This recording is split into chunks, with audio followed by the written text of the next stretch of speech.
Louange et remerciements au Seigneur de ce que nous disons tous cela, de ce que nous pouvons chanter, de ce que nous pouvons croire et de ce qu'il en est ainsi. Même si nous chantions et disions ces choses, mais que ce n'était pas le cas, alors nos chants et nos paroles seraient vains. Mais les choses que la parole de Dieu dit sont telles que Dieu les a prononcées. Et nous pouvons nous y fier éternellement. Lorsque Frère Rousse a prononcé cette phrase, que la parole de Dieu nous touche personnellement et qu'elle a aussi quelque chose à nous dire quand elle nous touche personnellement. Tant que nous pensons encore qu'elle s'adresse à d'autres, nous restons bredouilles. La parole passe à droite et à gauche de nous. Et nous l'avons entendue, mais nous ne l'avons pas prise à cœur. Parce que nous l'écoutons pour les autres. Mais lorsque la parole nous parle directement et qu'elle nous touche et qu'elle peut nous toucher, nous nous regardons dans le miroir de la parole et nous voyons, puis nous levons les yeux vers le Seigneur qui nous a aimés par grâce et qui nous a attirés à lui. Je dois remarquer qu'en ce moment, j'ai encore beaucoup de mal à me concentrer. Je suis reconnaissant à Dieu de m'avoir rétabli jusqu'ici, mais je connais mes limites et je demande votre compréhension. Si je parle lentement, c'est qu'il y a une raison. Et on m'a demandé aujourd'hui si je ne voulais pas traduire une prédication de frère Branham. Ce n'est tout simplement pas encore possible. Avec tout l'amour du monde, ce n'est pas encore possible. La concentration nécessaire pour saisir chaque phrase, chaque mot et les traduire en même temps en allemand est trop importante. Ce n'est pas encore possible pour le moment. Mais nous avons déjà remarqué que nous sommes abondamment approvisionnés en prédications qui paraissent sous forme de brochures. Et que nous pouvons nous y plonger et cela devient de plus en plus puissant, de plus en plus imposant, de plus en plus puissant. Et quand la prédication sortira, 3 sortes de croyants, nous aurons certainement un autre sentiment. Mais Dieu sait toutes choses et il aura certainement une église comme reste qui sera sans tache et sans ride, qui pourra persévérer jusqu'à la fin par la grâce de Dieu. Pas livré à nous-mêmes, ce ne serait pas possible. Eh bien, ce qui m'intéresse ce soir, ce sont les comparaisons dans les Écritures. Et nous en viendrons peut-être à ce que frère Branham a dit ici et là pour comprendre de quelle manière Dieu parle et que l'on peut saisir non seulement la lettre mais l'esprit de celui qui a parlé et le sens de ce qui a été dit. Dans le psaume 95, dans le psaume 95, nous avons si merveilleusement entendu parler de l'adoration et nous devons adorer Dieu en esprit et en vérité. Puis tout de suite après, au verset 7, il est dit « Car il est notre Dieu ». Psaume 95, verset 7. Et nous sommes le peuple de son pâturage, le troupeau que sa main conduit.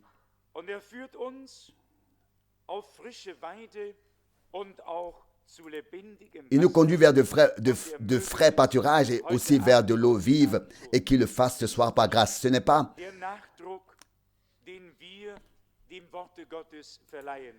la pression que nous avons voulu donner à la parole de Dieu, mais la parole de Dieu est déjà toute puissante en elle-même et elle accomplira ce pourquoi elle a été envoyée. Si nous regardons principalement le Nouveau Testament, nous trouvons des comparaisons. Parfois, les mêmes mots utilisés dans différents contextes. Et nous pouvons souvent nous demander, permettez-moi de commencer par Jean 15. Jean 15, verset 15.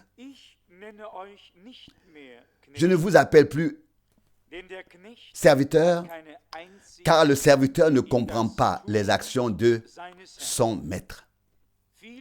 Mais je vous ai appelé amis, parce que je vous ai fait connaître tout ce que j'ai entendu de mon Père. Tout ce qui est encore écrit ici est tout à fait merveilleux. Mais ce qui me préoccupe en ce moment, c'est la parole. Vous n'êtes plus des serviteurs, mais mes amis, car le serviteur n'a pas l'intelligence des actions de son maître. On m'a demandé une fois, justement à cause de cette parole, parce que le Seigneur a dit autrefois, mon serviteur m'a adressé la parole par mon serviteur. Et la personne concernée a simplement dit, écoute, si le maître s'est adressé à toi de cette manière, c'est que tu n'as pas de discernement dans ses actions, etc., etc. D'une certaine manière, j'ai dû réfléchir au fait qu'il faut toujours comprendre la parole de Dieu dans le bon contexte et de la bonne manière. Si nous pensons à Paul, à la première épître qu'il a écrite, il dit par exemple dans Romains chapitre 1, verset 1. Moi, Paul, serviteur du Christ, Jésus. C'est ainsi que le plus grand apôtre de tous les temps commence son épître. Et maintenant, comparons-les entre elles. Laissons parler la parole de Dieu en allant plus loin.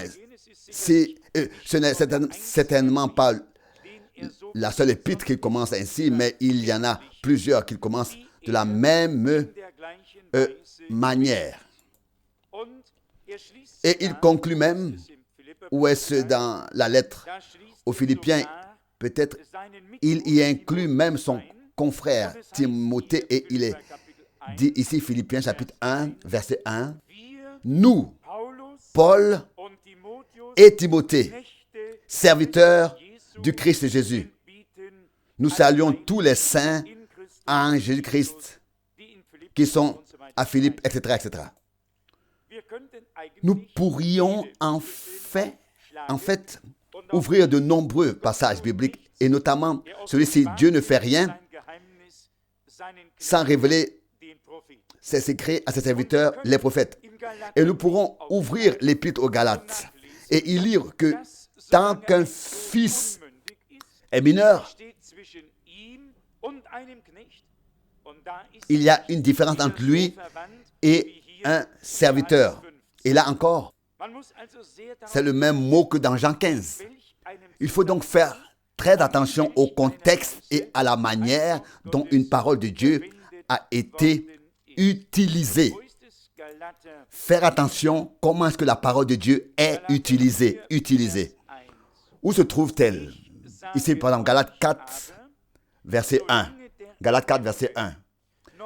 Mais moi, je dis que tant que l'héritier est mineur, il n'y a pas de différence entre lui et un serviteur, bien qu'il soit le maître de tout. Donc, nous remarquons donc que le mot serviteur a été utilisé de différentes manières. Et c'est très important que nous le comprenions, mais ce n'est pas vraiment ce qui nous importe ce soir. Ce qui nous importe, c'est plutôt de bien comprendre la parole de Dieu. Par exemple, Matthieu chapitre 10. Matthieu chapitre 10, verset 24, qui dit ceci. Un disciple n'est pas au-dessus de son maître, ni un serviteur au-dessus de son Seigneur. Un disciple doit être satisfait s'il est traité comme son maître et un serviteur comme son Seigneur. Comme je l'ai dit, ce n'est pas vraiment de cela qu'il s'agit pour nous, mais nous remarquerons tout de suite qu'il s'agit de choses tout à fait différentes que nous trouvons dans les sermons de Frère Branham, que nous trouvons dans les Saintes Écritures. Et il est très, très nécessaire, surtout à l'époque où nous vivons maintenant, de faire très attention à tout. Il y a une parole, excusez-moi, on me le rappelle à l'instant dans le prophète Daniel, chapitre 9, verset 23. Daniel 9, verset 23. Lorsque tu t'es mis à prier, une parole de Dieu est sortie et je suis venu te donner des informations car tu es un homme particulièrement aimé. C'est maintenant qu'intervient la pensée qui doit être exprimée. Maintenant, sois attentif à la parole afin de bien comprendre la révélation. Maintenant, sois attentif à la parole afin de bien comprendre la révélation. Il n'y a pas de compréhension de révélation, il n'y a pas de révélation divine, de compréhension sans prêter une attention précise à la parole. Mais même le respect ou l'observation attentionnée de la parole ne peut pas encore nous apporter à toi et à moi le succès ou le résultat que nous aimerions obtenir. Dans l'évangile de Jean, au chapitre 13, le fameux chapitre du lavement des pieds, il est dit ici, au chapitre 13, du verset 14. Si donc, moi, le Seigneur et le Maître, je vous ai lavé les pieds, vous aussi, vous êtes tenus de vous laver les pieds les uns aux autres. Car je vous ai donné un modèle afin que vous fassiez comme je vous ai fait.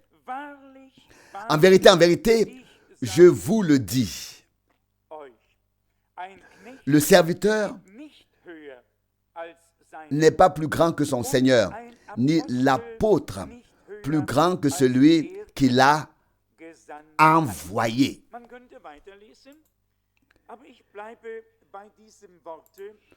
On pourrait continuer à lire, mais je m'arrête à cette parole pour la raison suivante.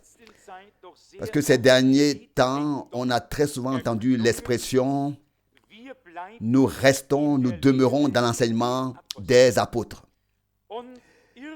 Et d'une certaine manière, il s'agissait d'insinuer que nous étions en dehors de l'enseignement des apôtres.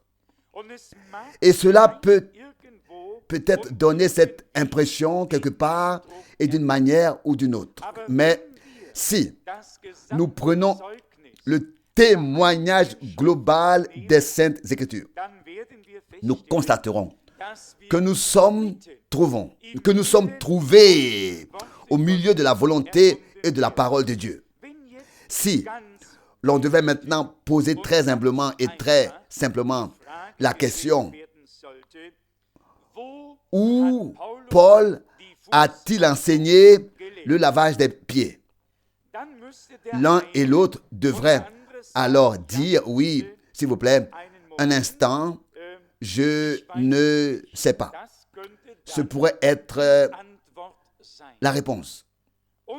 Et si nous avons un homme de Dieu, Frère Branham, dont je suis aujourd'hui et dans l'avenir, chaque jour plus convaincu qu'il était l'un des plus grands prophètes de Dieu qui a parcouru cette terre, avec qui la colonne de feu était depuis le jour de sa naissance. Et il témoigne lui-même en disant: peu de temps après ma naissance, la colonne de feu était suspendue au-dessus de moi. Ma mère et ceux qui étaient là m'ont dit comment elle est entrée par la fenêtre et a été suspendue au-dessus de moi. Cet homme de Dieu a dit, il y a 3 ordonnances pour l'Église du Nouveau Testament, à savoir le baptême, le repas et le lavage des pieds. Si nous commençons maintenant ici ce soir et nous commençons seulement à faire des comparaisons, je dois le faire. Je suis intérieurement obligé de le faire, tenu de le faire, pour nous montrer que tout bavardage vide ronge comme un cancer et a un effet destructeur et ne sert pas à l'édification de l'Église du Dieu vivant. On pourrait, et c'est un point que je voudrais aborder en tout dernier lieu, mais c'est aussi une partie et nous mettrons encore en évidence, toute une série de points au cours des temps à venir, dont l'un et l'autre ont peut-être durant peut-être encore un moment, les apôtres n'ont pas enseigné cela. Et si j'ouvrais ici le Nouveau Testament et demandais où les apôtres ont-ils enseigné qu'il faut donner la dîme et l'offrande comme dans l'Ancien Testament, aussi dans le Nouveau Testament. Où est-ce que les apôtres l'ont enseigné? Et alors, chacun d'entre nous, du premier au dernier, devrait dire que nous ne trouvons pas cela dans l'enseignement des apôtres. C'est-à-dire que dans les épîtres, tout ce qui a été enseigné dans tous les sermons que Paul a prononcés jusqu'au milieu même de la nuit, cela n'a pas été rapporté. Paul écrit à un moment donné, ce que je t'ai transmis oralement et par écrit demeure en cela. Nous n'avons donc que le cadre de ce qui nous a été fixé afin que nous ayons les points de repère. Mais si quelqu'un nous demandait quelque chose, il pourrait vraiment poser la question, oui, mais où est-ce que Paul a-t-il enseigné cela? Et puis un prophète de Dieu vient et dit que rien n'a changé, que le même Dieu qui a parlé dans l'Ancien Testament a parlé aussi dans le Nouveau et que les choses s'appliquent exactement de la même manière. Il est parfois allé très loin sur ces points et les a beaucoup soulignés. Et il y en a toute une série, mais avant de vous laisser en plein avant avec le point du lavage des pieds, je voudrais quand même lire la parole de Timothée où Paul écrit quand même qu'une veuve ne doit pas être inscrite dans le registre de l'Église à moins qu'elle n'ait été la femme d'un seul homme et qu'elle ait lavé les pieds des saints. Juste pour que vous sachiez que c'est écrit.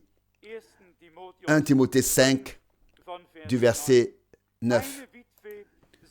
1 Timothée 5, verset 9. Une veuve ne sera pas inscrite sur la liste des veuves à charge de l'Église à moins qu'elle n'ait au moins 60 ans et qu'elle n'ait été la femme d'un seul homme et est bien attestée par les bonnes œuvres dans la mesure où elle a élevé des enfants, exercé l'hospitalité envers les étrangers, lavé les pieds des saints, porter secours aux affligés. Je n'ai lu cela que pour que vous sachiez qu'il y a là aussi un passage qui témoigne de ce que le Seigneur Jésus a ordonné à l'Église. Paul ne l'a pas défini de manière doctrinale dans ses lettres, mais peut-être dans ses discours oraux. Ici, cela nous est rapporté de manière gracieuse afin que nous sachions qu'il en a été ainsi et que cela s'est produit. Donc, si Paul, en tant qu'homme de Dieu, que le Seigneur a utilisé pour écrire la plus grande partie du Nouveau Testament et qui a également été utilisé d'une manière extraordinaire, a été utilisé par Dieu pour écrire beaucoup de choses. C'est parce qu'il a été utilisé par le Seigneur pour écrire la plus grande partie du Nouveau Testament. Par exemple, dans 1 Corinthiens 11, et je voudrais souligner très clairement qu'il a reçu des choses de Dieu et que parfois, il les a transmises telles qu'elles lui ont été, telles qu'elles lui ont peut-être été révélées par l'Esprit. Il dit ici dans 1 Corinthiens chapitre 11, verset 23, 1 Corinthiens 11, verset 23. Car pour ma part, je l'ai reçu du Seigneur comme je vous l'ai aussi transmis. Il l'a reçu du Seigneur.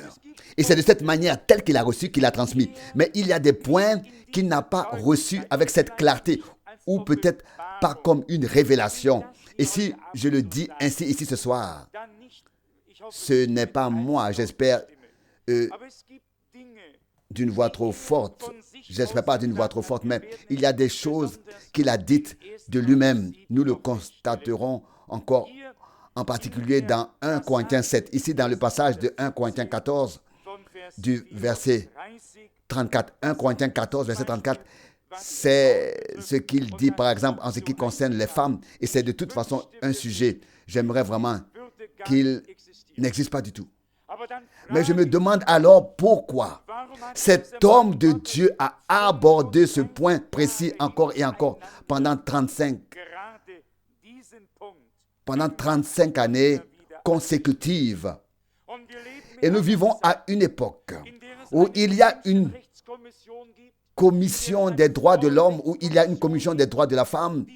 L'une a eu lieu à Helsinki, l'autre à Copenhague. Mais la question est, où est la commission des droits de Dieu? Où Dieu a-t-il droit de ses droits? Commission des droits de l'homme, c'est bien. Ils défendent les droits de l'homme. Commission des droits de la femme, c'est bien, ils défendent les droits de la femme. Mais la commission des droits de Dieu, c'est ce que l'on défend, le droit de notre Dieu. Le reste, ce sont des choses humaines. Et nous pouvons le dire sans crainte, des phénomènes temporels, et je peux ajouter phénomènes de fin des temps. Ne faisons pas des choses grandes là-dessus. Ce sont des phénomènes de fin des temps. Le mot émancipation, on ne l'entendait pas du tout avant. Aujourd'hui, tous les enfants savent ce que cela signifie. Tout est synchronisé. Mais où est l'ordre divin dans tout cela? 1 Corinthiens chapitre 11. Dieu, Christ, homme, femme. Ça, c'est l'ordre divin. Et nous devons nous y plier, nous y soumettre, nous y placer. Et je vous le dis, un jour, il sera manifeste que la désobéissance est comme le péché de sorcellerie. Un jour, cela sera révélé, encore de notre vivant. Ici, dans 1 Corinthiens 14, du verset 34, il est écrit, 14, verset 34, 1 Corinthiens, que les femmes se taisent dans les réunions de l'Église, car elles ne peuvent pas avoir la parole, mais elles doivent se soumettre comme le prescrit la loi. Qu'est-ce que Paul avait à faire avec la loi? Il vivait dans la grâce. Christ était la fin de la loi, l'accomplissement de la loi. Et voici qu'un homme de Dieu, Paul, se présente et dit, comme la loi le commande aussi. Bien sûr, on peut dire loi, ici et loi là, mais je suis convaincu. C'est ma conviction que Yahvé de l'Ancien Testament est Jésus du Nouveau Testament. La même personne que celui qui a parlé sur le mont Sinaï était le même que celui qui a parlé sur le mont des Oliviers. Avec la seule différence, dans l'Ancien Testament, dans le corps spirituel et dans le Nouveau Testament, dans un corps de chair. Fait chair, la parole s'est faite chair et a habité parmi nous. Mais le même, je suis le même Seigneur et personne d'autre. Or, s'il est dit ici dans ce texte, et oui, en tout sérieux, comme la loi l'ordonne. Donc, une loi n'exprime pas seulement un souhait. Auriez-vous l'amabilité de le faire? Ce n'est pas une loi. Une loi ordonne. Elle prescrit, elle ordonne et c'est tout. Une loi a une rigueur avec elle. Et ici, Paul dit, comme la loi l'ordonne. Ne souhaite pas qu'elle le souhaite. Ne dis pas s'il te plaît, mais comme la loi l'ordonne. Et puis, brièvement, mais il porte ensuite la chose à son point culminant ici en lisant peut-être à partir du verset 37. 1 Corinthiens 14, 37. Si quelqu'un se croit prophète ou possédant un don de l'esprit, il doit savoir que ce que je vous écris ici est le commandement du Seigneur. Est le commandement du Seigneur. Si quelqu'un ne se sent pas seulement comme un simple membre de l'Église, mais si quelqu'un se considère comme un prophète, comme possédant un don de l'esprit, alors il doit, non pas ainsi il peut, mais il voudrait, mais il doit reconnaître que ce que j'écris est le commandement du Seigneur. Il n'a donc pas inventé les choses de toutes pièces. Il n'en a pas fait un hobby, mais un loisir, mais sur la base de la révélation divine dans l'Église, il a établi les choses comme elles devaient être établies. Les choses deviennent de plus en plus sérieuses. Vous le verrez. Et à la fin, il ne restera plus aucune échappatoire par laquelle toi et moi puissions encore passer, même si nous le voulons. Dieu se mettra en travers de notre chemin par sa parole et ne nous laissera pas passer à moins que nous ne nous soyons penchés en dessous, pliés à sa parole. Nous entendons souvent l'expression devenir une épouse-parole. Que signifie une parole épouse? Une épouse-parole. Une épouse-parole. Et si nous sommes ici aujourd'hui, en ce lieu, et que nous allons aborder toute une série de choses qui ont été enseignées et que l'on ne peut pas lire d'emblée dans les Saintes Écritures. Mais qui ont été enseignées. Mais si on a les yeux ouverts, on trouvera le lien avec tout ce qui est là et qui a été dit par grâce. Mais c'est justement adapté à l'époque dans laquelle nous sommes arrivés. Frère Branham ne l'a pas envoyé, ne l'a pas envoyé il y a 400 ans, mais directement à la fin des temps. C'est là que Dieu l'a envoyé. Il n'a pas été envoyé il y a 400 ans, mais maintenant.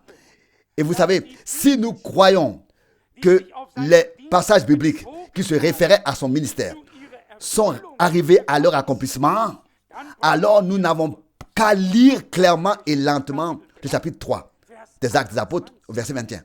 Et là, il est clairement écrit. Laissez-moi le lire. Ici, je reviens encore sur ce seul verset dans Corinthiens, mais pour que nous le sachions, que le ministère de Frère Branham ne traite pas des enseignements qui remontaient seulement jusqu'au temps des apôtres, mais jusqu'à la Genèse, chapitre 1, verset 1. Genèse, chapitre 1, verset 1.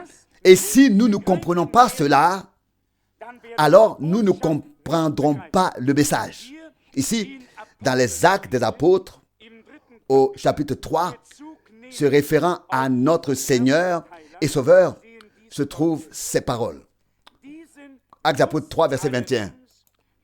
Lui, cependant que le ciel doit recevoir jusqu'au temps du rétablissement de tout ce que Dieu a annoncé par la bouche de ses saints prophète depuis les temps anciens. Si donc, ici, l'Esprit de Dieu, par la bouche de Pierre, au commencement de l'Église du Nouveau Testament, prédit ici la fin, il n'a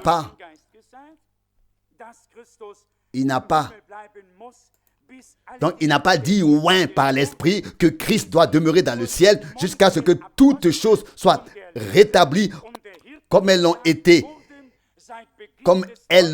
par la bouche des apôtres, des enseignants, des bergers depuis le début du Nouveau Testament. Mais il est écrit ici, noir sur blanc, jusqu'au rétablissement de tout ce que Dieu a annoncé par la bouche de ses saints prophètes depuis les temps anciens. Pouvez-vous dire amen à cela? Ça, c'est le message de la fin des temps. Pas seulement un retour en arrière jusqu'à une certaine partie et ensuite nous pouvons faire ce que nous voulons, mais une révélation totale. Une petite question, si quelqu'un en doute et ne croit pas que cela, et ne pensez pas que cela m'amuse à me tenir devant, vous pouvez déjà me croire que, et ça je vous demande, où Paul a-t-il parlé de ce qui s'est passé dans le jardin d'Éden, de la chute de l'homme? Où a-t-il expliqué clairement la chose à toi et à moi? Cherchez-les, ouvre les versets, et si tu les trouves, nous les lirons ensemble. Nous trouvons ces choses suggérées dans l'épître aux Corinthiens. Il dit à un moment, je vais vous présenter à Christ comme une vierge pure, mais je crains que comme le serpent a séduit Ève, que vous ne soyez séduits vous aussi. Il connaissait déjà le secret, il savait ce qui s'était passé, mais nous l'a-t-il dit à toi et à moi, le même ange qui est venu? A pu-t-il dire comme Frère Branham, le même ange qui est venu me voir le 7 mai 1946 est entré dans la pièce et m'a dit ce qui s'est passé le matin et ce qui s'est passé vers le soir, le matin avec le serpent, après la tombée de la nuit avec Adam, le même jour? Est-ce qu'il y a eu un homme qui a pu dire cela comme clairement comme Dieu l'a demandé à notre frère Branham,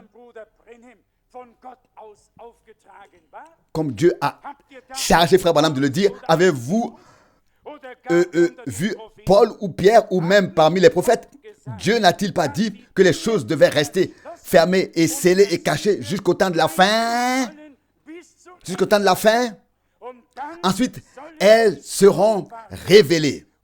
Et maintenant, je demande très honnêtement et sincèrement, je l'ai certainement écrit, mais qui osera s'asseoir en tant qu'individu, en tant que groupe, en tant que comité, pour juger ce que frère Branham a dit par ordre de Dieu, mandaté par Dieu? Qui osera le faire? Qui osera le faire? Je dois me repentir d'avoir osé le faire. Et c'est pourquoi je dois subir cette amère leçon.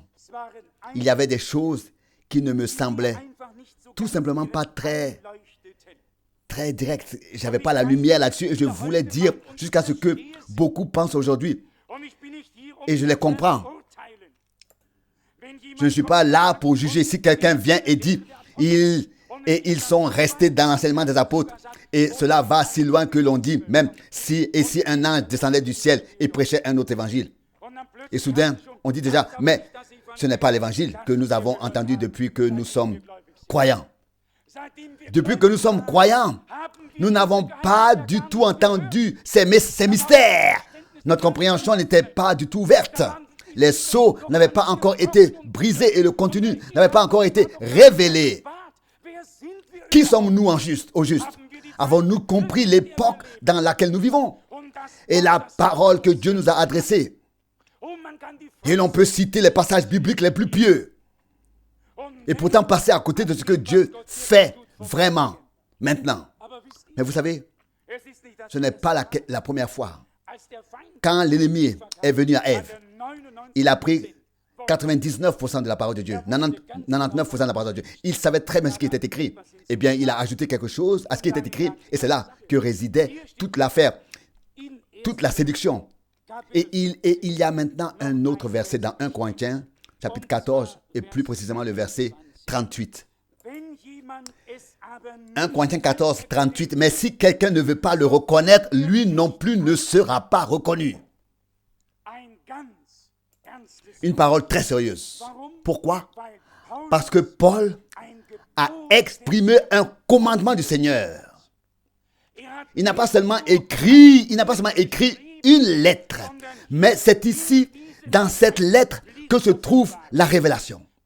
Frères et sœurs, quand Paul écrit une épître et qu'il dit « apporte mon manteau ou je vais passer l'hiver ici et là », ou je vais passer par Rome, ou ceci et cela, nous savons que des choses terrestres sont aussi incluses dans les lettres.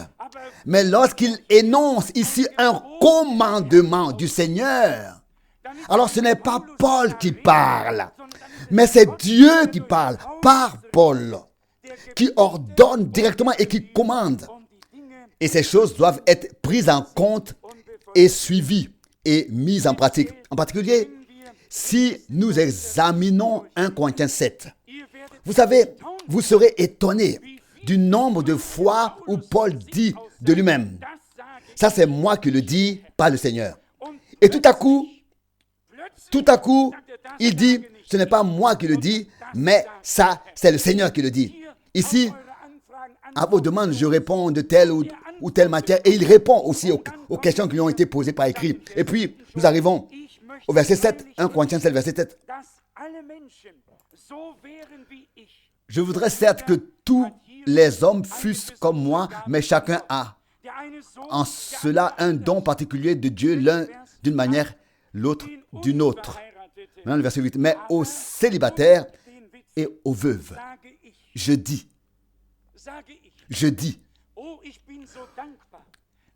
oh, je suis tellement reconnaissant que Paul ait été si sincère, si honnête, si fondamental, jusqu'au plus profond. Il n'a pas fait de bêtises, il ne s'est pas comporté de manière spirituelle.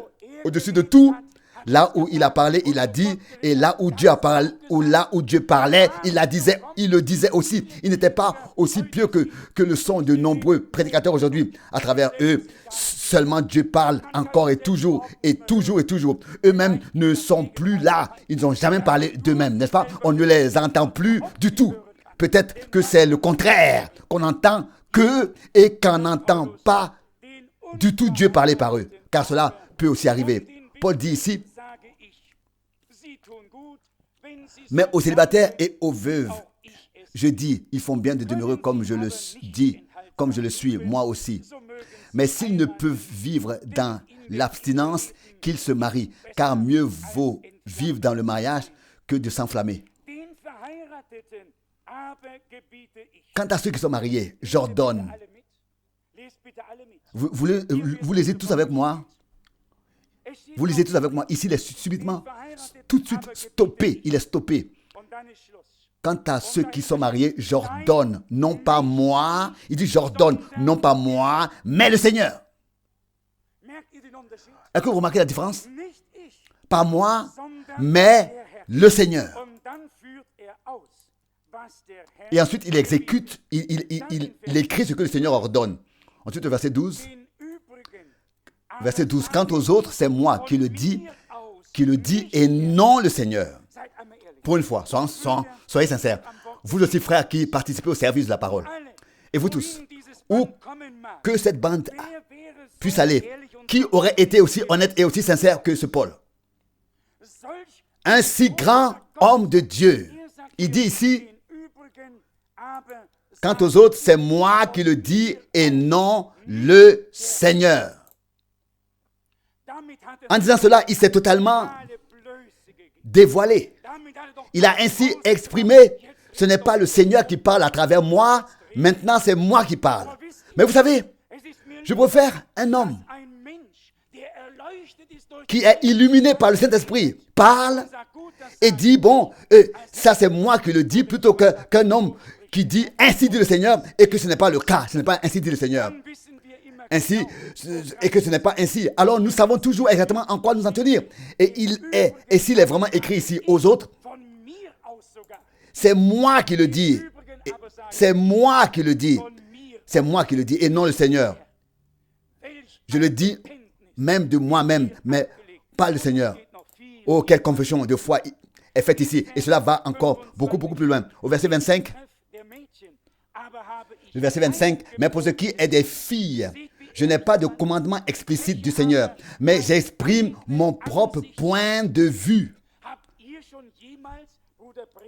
Avez-vous déjà entendu frère Branham dire « j'exprime mon opinion ou mon propre point de vue » Oui, frère Branham l'a plusieurs fois dit, il l'a dit plusieurs fois. Il était aussi sincère que cet homme de Dieu ici présent. Dieu veut la sincérité. Un homme qui est sincère est plus agréable à Dieu que n'importe qui pense l'être et ne l'est pas. Ici, il a dit en effet, mais je n'ai pas de commandement explicite du Seigneur, mais j'exprime mon propre avis, mon propre point de vue, comme quelqu'un qui a obtenu la miséricorde du Seigneur, de sorte que je mérite la confiance. Vous savez ce que ces hommes de Dieu ont porté en vérité dans leur cœur avec véracité? Je veux en avoir une part, et si possible, tout ce qu'ils avaient. Je veux être aussi honnête et aussi sincère qu'ils l'étaient. Mais cela doit aussi venir de Dieu. On ne peut pas inventer ça, fabriquer ça, imiter ça. Récemment, un frère est venu me voir quelque part et m'a dit « Frère Franck, priez pour moi, je n'arrive pas à être sincère. C'est difficile. C'est très, très difficile. » C'est toujours une chose très difficile ou très, très grave. Mais Dieu nous fera réussir par grâce. Verset 29. Mais je vous le dis, frère, il savait exactement distinguer. Et l'Église savait exactement. Quand il dit dans 1 Corinthiens 11, 23, « J'ai reçu cela du Seigneur. Et c'est ainsi que je vous le dis. » Ainsi, chacun savait qu'il n'y avait plus rien à interpréter ici. Ici, on a reçu du Seigneur et on l'a transmis. Mais quand il dit « c'est un commandement du Seigneur », et celui qui ne le reconnaît pas ne sera pas reconnu, alors il savait de quoi il parlait. 1 Corinthiens 14, 38. Et il dit, si c'est moi qui donne cet ordre, non pas moi, mais le Seigneur. Donc nous voyons bien à partir de chaque verset, de chaque contexte, nous voyons exactement et nous savons à quoi nous en tenir. Quel que soit le sujet dont il a parlé, il ne nous a pas laissés dans l'ignorance. Mais je le répète, nous allons aborder certains points et chacun devra prendre sa décision, qu'il le veuille ou non, il la prendra. Pas pour mon bien ni pour celui de qui que ce soit. Mais après tout, nous avons affaire à Dieu et à sa parole révélée. Et si un homme de Dieu pouvait dire et témoigner de, qu'est-ce que c'était?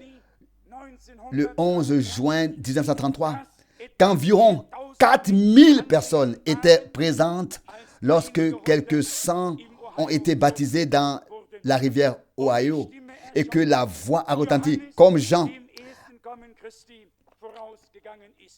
a précédé la première venue de Christ. Ainsi tu es envoyé avec un message qui précédera le retour, la seconde venue de Christ. Alors, nous devons dorénavant accorder plus d'importance à cette affaire, à ce message, que nous l'avons fait jusqu'à présent. C'est vrai. Nous le devons à notre Dieu. Sinon, il aurait parlé à côté de nous et nous n'aurions même pas eu besoin d'écouter. Mais je crois que Dieu a des hommes qui écoutent sa parole. Et je vous le dis, Je vous dis que la clarté ne vient que là où l'on écoute vraiment de tout son cœur, sous le coup de sa parole, la parole de Dieu, afin que l'Esprit de Dieu puisse la rendre vivante. Par aucune conversation, par aucun divertissement, on peut remuer les choses dans tous les sens pendant des nuits entières. La clarté ne viendra pas. Mais sous l'écoute de la proclamation de la parole de Dieu, le Saint-Esprit sera présent et c'est lui qui révélera la parole à ceux qui la reçoivent dans leur cœur. Si nous nous hâtons de penser à Apocalypse, chapitre 10, verset 7, le passage qu'on lit et relit sans cesse et qui attire notre attention, il est effectivement écrit au verset 7. Mais dans les jours où la voix du septième ange se fera entendre, où il sonnera la trompette, le mystère de Dieu se sera alors accompli, comme il a fidèlement communiqué à ses serviteurs, les prophètes, comme un joyeux message fiable. Dans ce passage non plus, il n'est pas question de choses qui seront communiquées aux apôtres, aux enseignants ou aux bergers. Pourquoi pas?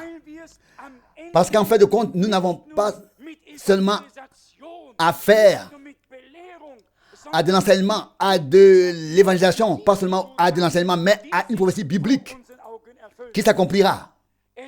Il y a quand même beaucoup de gens qui croient en l'unité de Dieu. Il y en a aussi beaucoup qui baptisent au nom de Jésus-Christ. Ils ne se comptent pas seulement par milliers, ils se comptent par centaines de milliers sur toute la terre. Mais où sont ceux qui acceptent la parole de l'heure par révélation divine, qui la reçoivent, la reconnaissent? Où sont ceux qui comprennent vraiment de quoi il s'agit maintenant?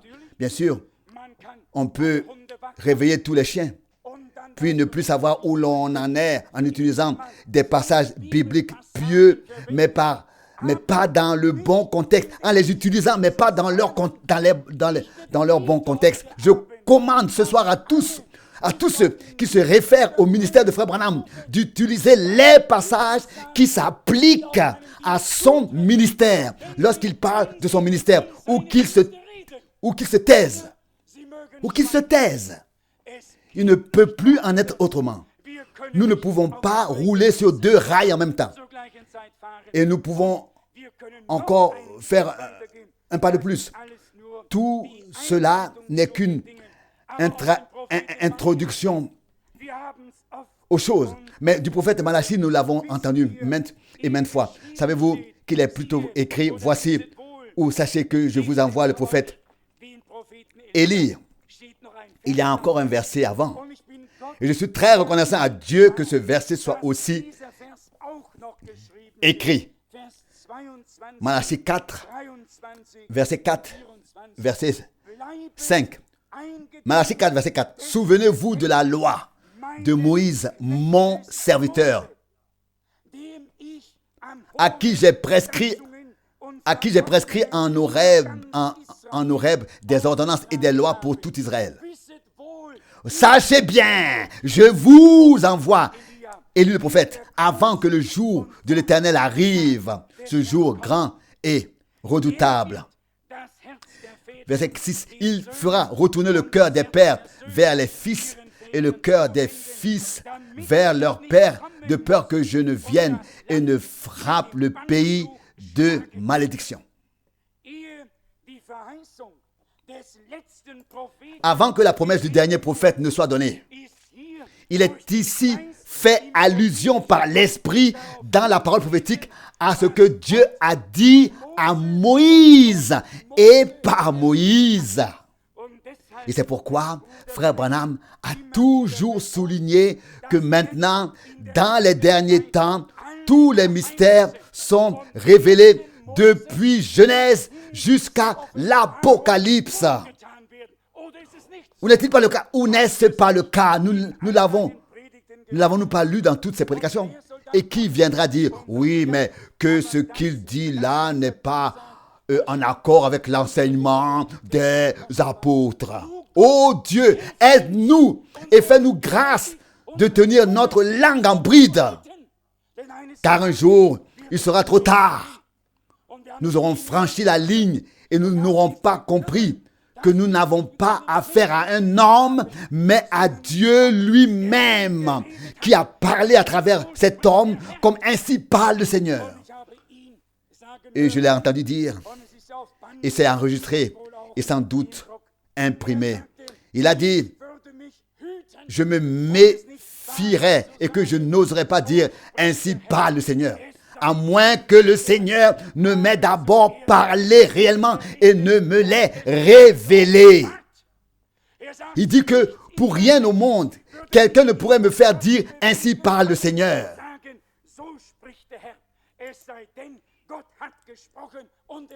À moins que Dieu n'ait parlé et ne me l'ait révélé. Et si après une prédication, il est écrit, voici ce que dit le Seigneur. Qui a encore quelque chose? Qu'avons-nous encore à dire? Si Dieu a parlé, alors nous devons nous taire, écouter et recevoir et le remercier d'avoir parlé. Amen. Je pense que maintenant nous allons nous lever et prier.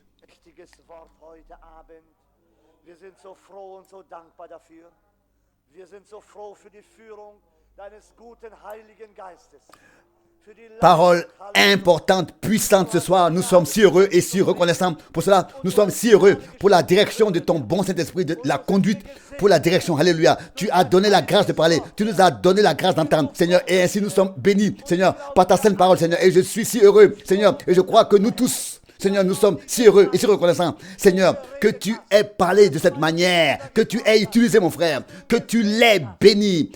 Merci à toi, Seigneur. Tu continueras à bénir, Seigneur. Tu nous as toujours bénis. Seigneur, alléluia. Depuis ton sein, soit apporté à ton saint nom la louange au milieu de nous. Seigneur, que ton nom soit sanctifié. Alléluia. Gloire et honneur, action de grâce, remerciement et adoration à toi, le Dieu vrai et véritable et fidèle. Alléluia. Amen.